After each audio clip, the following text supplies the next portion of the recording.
What's up everybody, it's Dash Rendar here with my friend Art, or you may know Fit From Home. Today's video, the purpose of the video is to find what weapon has the lowest entry point from someone who's never trained specifically in ancient weapons. Now you've trained a lot of military stuff, right? Yeah, so I was in the Marine Corps.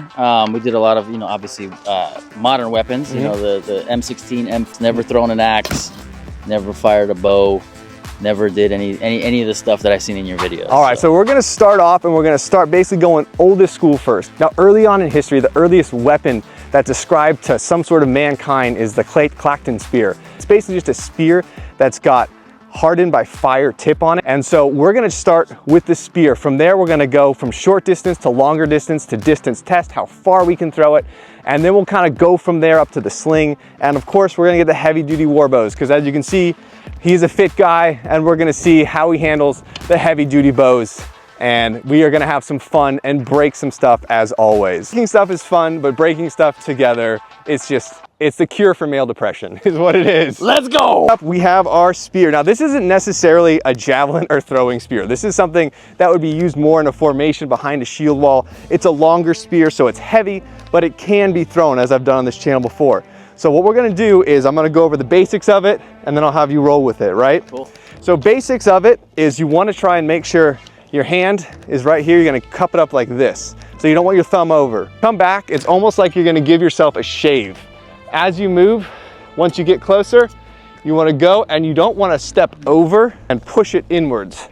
So you're gonna come and you pivot and you thrust it just like that. If you missed it, that's what we're gonna be hitting right there. Aiming is just, you want your hand to kind of finish at the target you're pointing at. Make sure it's like close to your cheek and a good balance point. All right, well, it was straight, it was straight. All right, well, that was a shield. Oh, stretch it back a little bit further. This is probably 25 yards, maybe 20, all right. A little more maybe? Maybe a little more, 25. all right.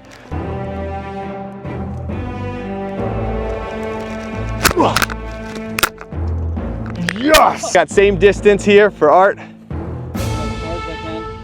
Let's go, Marine. Ho, ho. All right, so when you start adding that distance, it really changes the trajectory. We were pretty solid when we were closer in there. Once we stretched it out to like that 25, 30 yard, it really started to take a change. What was the biggest thing that you had a hard time doing, I guess, just for the people who haven't done this? What felt funky and what didn't quite work right? Getting the spear to do that like up and down, up and then yeah, down, you kind of drop down a little bit. Smack the target. So I think I just need to kind of get the technique down to make it do that arch. The spear, the king of all weapons, I feel if anything really gets done dirty in movies and shows, it's the spear. Always shucked in favor of the sword or something more glamorous, but this really has been the longest existing weapon. It made it all the way to the gunpowder age, where it was still used in formations, where pikemen were still there.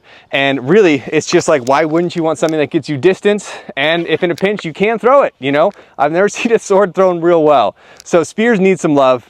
And then now, the next thing, we are going on to axes. Axes, speaking my language now. There we go. I've never thrown an axe either. We are now speaking Art's language. We have got the axes. He has got his axes. Tell me about those. That's like a super cool story. So these axes were made by a blacksmith out in Alaska, Barrett Knives. And I asked him, I want axes made after Odin's wolves. So they have some Norse mythology behind them. Odin, who is the leader of the gods, he had two wolves that he created because he was lonely, Geri and Freki. And these axes were modeled after them. One wolf had a dark coat, one wolf had a light skin coat. So of my two pups. All right, so now we're gonna throw them. So to walk you through what's going on here, I always space it off to figure out the number of rotations. So this is just a basic 101. 13 paces from the target, I threw. My rotation was a little bit fast, so I stepped up a little bit closer to about 12 and a half, and then I'm on the money. So I'm gonna take a couple throws right now with these ones. He'll start with these, and then we gotta pace those out because every axe has a different weight. So that means every axe has a different rotational spin.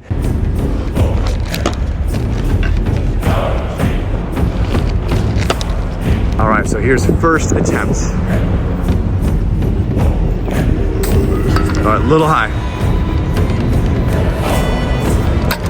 Ooh, was that a helmet? Helmet. Okay. Oh, that was close. Let's try again.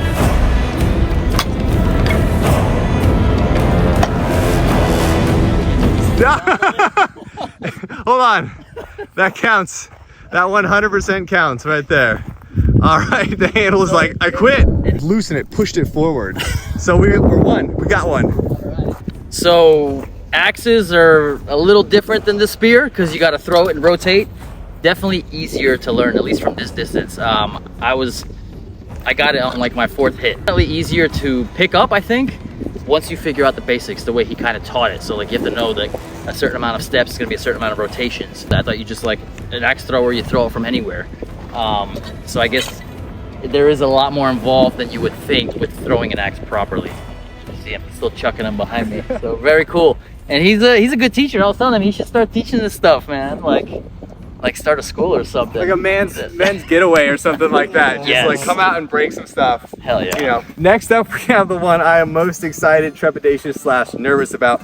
We are going with the sling. So we are using the Balearic type sling. This one here is more of a shepherd sling with a hammock. These ones here have the split pouch. So if there's one thing that's difficult to learn and teach, is the sling. Things first, finger's gonna loop through that hole right there. So you got this part there and your finger's gonna loop. Next part, you're gonna pinch the knot right there. So you pinch that knot in between the finger and you want it to be kind of where it's a level where a rock would sit in there just right. Once you get that, you're gonna start getting momentum. So to get momentum, you're just gonna start this way. So just open just like this.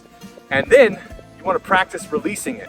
So when it's right in front of you, you're gonna open up your finger, when to open it. Like that. So you don't need to go fast. You're just literally figuring out when you need to open it to get the actual projectile to go forward. Just like that. Is you're gonna come here, and then you can come up, right? And you don't wanna overspeed it on top either. It's gonna be slow, and then when you're about to release, that's when you speed up and get that last throw. There you go, open it up just like that. Let's get some practice in. I'm gonna start off with like some dirt clods here, just for, you know, that still hurt, but it's not gonna be a rock. So to get it started, you wanna go down, so you kinda let it hang, and then you get that quick momentum and you're coming up, and it's there you go, now it's locked in. Look ahead and then loose when you're ready to go. All right. Yeah, there we go. Better. All right, up over the head a little bit because this adds a whole nother element of wind to open it up. So I'll step back for this one and let him try because these ones tend to go awry. All right, that wasn't bad. There you go. Dude, that's going straight.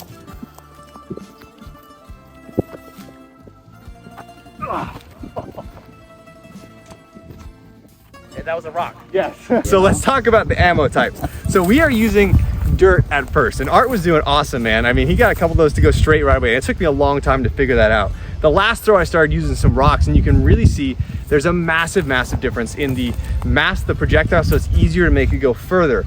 Later period, they would have lead. The Roman Empire used lead shot, which had extra mass, but it was smaller and more powerful, and that would cause devastating impact. So that's the pinnacle of sling ammo is lead shot. Those slingers could throw it 200, 300, 400 yards historically, which is outpacing the bows of the time.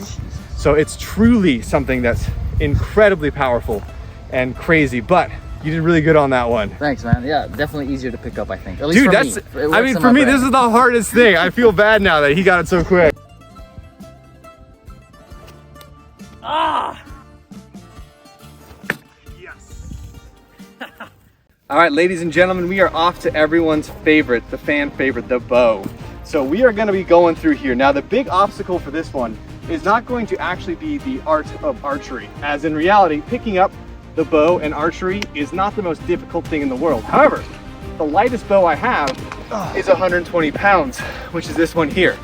So what we're gonna do is we're gonna try and see what kind of progress he can make. I'm gonna walk him through the forms because he's obviously a very strong guy, does a lot of pull-ups and very calisthenically fit. So how does functional strength transition over into heavy archery? We're starting off with this one here. This is 120 pounds, 121 pounds at 30 inches. This one was made by Joe Gibbs.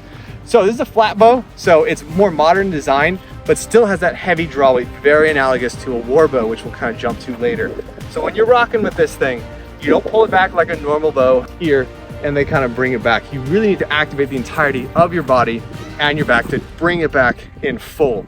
So you get your fingers on the string and you want to be sure that you're basically trying to mentally push away too, so you don't compact into yourself as you draw it back.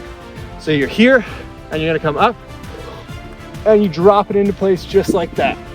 So that's about a 31-inch draw right there. Yeah. So how far back do I pull it? Seriously, you want to be like right there. Okay. Harder than it looks, for sure.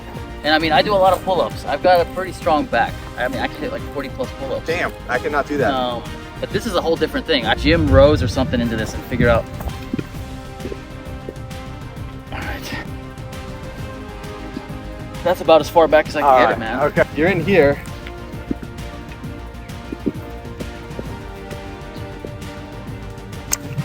And front arm is what, just fully locked out? Not full, you have a little bend in it. You have a little bit of a bend. We're gonna move over to the man's bow. Okay, how much is that? 165 pounds. Most of you probably know that the English archers in the day would pull up to 165 pounds, 160, sometimes 180. And doing so was so impactfully stressful, it would literally deform their skeletal structure. So as they find the remains of them, if they find archers, they can identify them because they have increased bone density on certain sides due to increased muscle mass. Their spine would have a curve to it. So it's something that's incredibly taxing and specialized for a human to do. So this here is on the heavier end of what I can do. It's the amount that I have capacity for at this time. All right. Heavier than that? Yes, it is. About 35 pounds heavier. All right.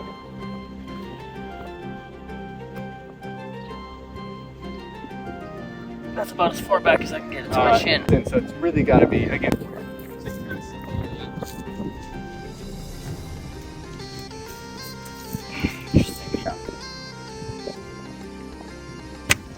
see, it'll still go. It's just not near power, not anything. Yeah, so.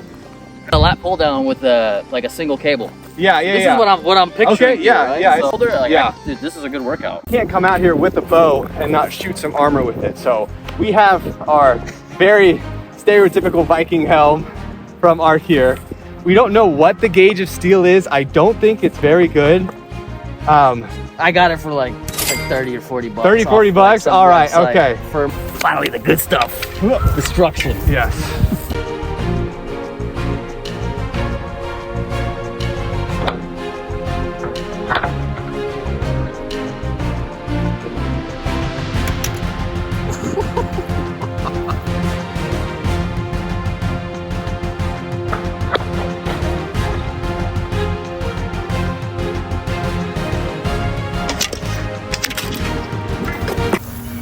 That's a kill shot right there. Yeah. Oh man. So don't get your helmets on Etsy, guys. Steel or whatever, but look at that. That's like, looks like a freaking slug went through it. That's insane. Oh. That's awesome. Okay. The master, ladies and gentlemen. So ladies and gentlemen, those are the projectile weapons we have. I was gonna bring that ladle, but I forgot about that. However, I asked him to pick his favorite weapon that he bonded with on the closing, and it was the sling. What about the sling like drew you to it? Just the whole mechanic of it, like the swinging, and then you can release it. You can get like fancy with it, and it was easy for, I don't know, for some reason it just clicked in my brain. Yeah. The rotation and the timing of it. Even easier than throwing the axes, I think. Yeah, which is amazing, honestly, because that was like a struggle for me, and he picked it up and it's his favorite. It just goes to show you, in addition to spears, slings really get the shaft when it comes to ancient movies. It's always the bow. That's like the prime one, when in reality this dominated the battlefield for such a long time. It was just hard to get skilled users because you have to start from a young age. But as Art showed here, you can pick up the logistics of it relatively quickly. It took almost no time at all. There we go. All right, man. Thanks a lot. That was awesome. The master, I really appreciate this, man. I would love to do it again. Yeah, for sure. Yeah. Really, this guy, the stuff he does, if you guys haven't seen it, go watch his other videos. It is really good stuff. It's like just full of this. You can learn so much. It's entertaining. When I first saw his video, I was like, I gotta follow this guy. So subscribe. Definitely subscribe to his channel. And we're gonna, if you want to get fit from home,